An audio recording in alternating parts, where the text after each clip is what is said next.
X402 is a payment protocol developed by Coinbase last year in 2025, based around the HTTP 402 status.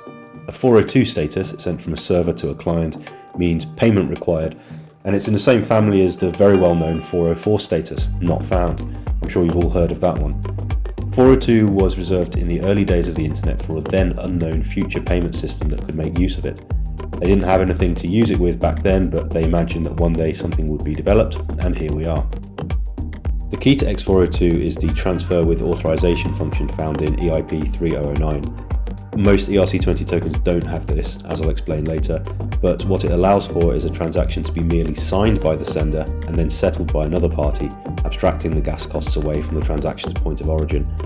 This means that payments of any size, including micropayments, can be executed with no real friction at all.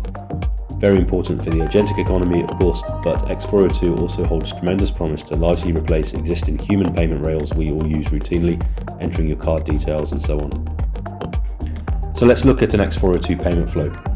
This diagram is courtesy of Coinbase and shows the general idea.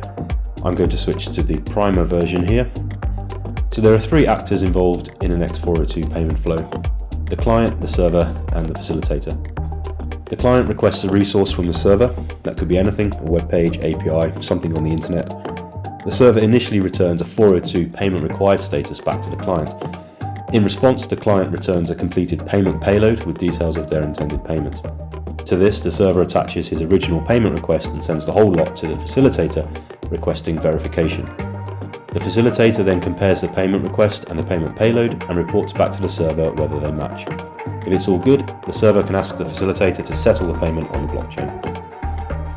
Regarding the choice of facilitator, servers can use a third party or they could set up their own.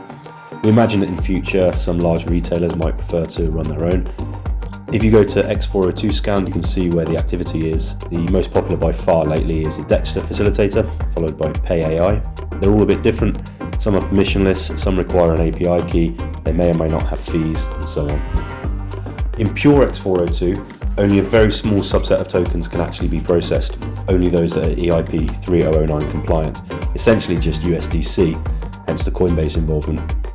The majority of other tokens, including for example Tether, cannot be handled by pure X402. However, at Primer we've developed a solution in the form of our Prism proxy contract, which allows any ERC20 to fit into an X402 payment. Another solution to this ERC20 issue used by some other projects is wrapping a token. By issuing an EIP 3009 compliant wrapped version of a standard ERC20, it can go through X402 flows, come out the other side, and then get unwrapped by the recipient. It's a bit more cumbersome than our approach, but it's worth noting that that's another way around this sticking point, and probably other solutions will be devised as the standard gains in popularity. In terms of networks, X402 appears on most EVM chains now, and Solana as well, although Base is still seen as its spiritual home. Cross-chain X402 is obviously going to be pretty important, and there are some projects working on that, such as HTTP Payer. The Scale blockchain is an interesting case, positioning as a specialist venue for X402 and agentics. There's loads of cool stuff happening. CoinGecko has an X402 category as well, so you can have a look there. x402.org is another good resource. You can find ecosystem components, facilitators, etc. Primer has a really good SDK you can grab, TypeScript or Python, if you want to have a go with all of this. It includes a mock facilitator and other useful stuff. For human users, we have Primer Pay, which is the first X402 browser wallet on Chrome Web Store. We'll be producing video guides to both of these products in the near future. If you're building in the X402 space, then we'd love to hear from you. You can comment on the video and tell everyone about your project. And if this was your first introduction to the standard, then welcome, and I think you can expect to see a lot of really cool ideas and implementations of X402 in 2026 and beyond. Thanks for watching.